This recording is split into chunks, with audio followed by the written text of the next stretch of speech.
messieurs, dames, bonjour. Je nous espère tous bien portants. Moi, personnellement, ça va par la grâce de Dieu. Je réponds au nom de Ndaye Mukoka Priska, étudiante en licence 2 économie, appelée aussi FASE au sein de l'université protestante au Congo.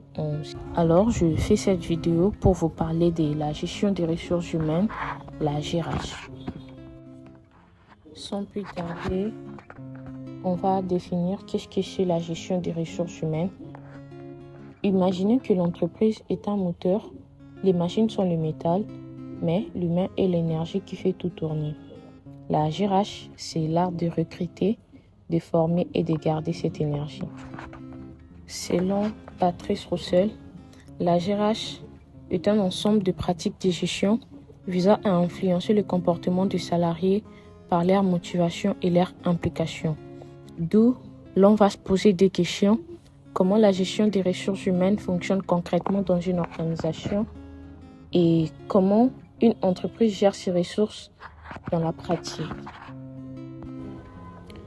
Concrètement, pour répondre à la première question, la gestion des ressources humaines est le moteur qui gère le cycle de vie d'un employé dans l'entreprise dès son arrivée à son départ. Son but est d'aligner le besoin de l'organisation avec le bien-être et la performance des collaborateurs. Et la deuxième question est de savoir comment une entreprise gère ses ressources dans la pratique. Déjà, ce qu'il y a à savoir, c'est que dans la pratique, une entreprise gère ses ressources en cherchant l'équilibre constant entre optimisation, ne pas gaspiller, et disponibilité, avoir ce qu'il faut au bon moment. Cela se décline concrètement dans les ressources humaines, ressources financières, et ressources matérielles et ressources immatérielles. Alors, je nous propose 3 pratiques de la gestion des ressources humaines. La première, c'est la gestion de carrière. La deuxième, c'est le recrutement. Et la troisième, c'est la formation. La gestion de carrière.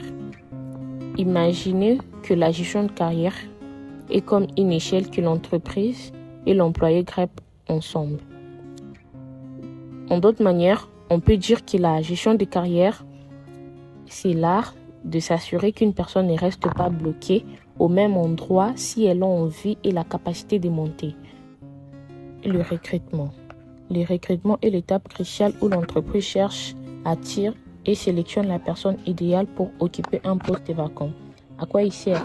Le recrutement sert à renforcer l'équipe, à innover et réduire les erreurs.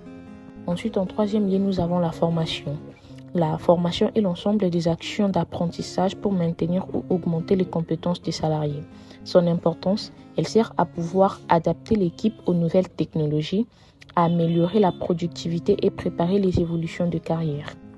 Exemple, une entreprise finance une formation en hygiène alimentaire pour son équipe de cuisine afin de garantir la sécurité de ses plats véganes à Kinshasa.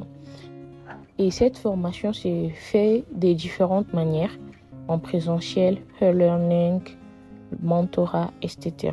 La GRH dépasse l'administration car elle façonne l'engagement humain pour booster les résultats de l'entreprise en offrant de formations et une reconnaissance adaptée.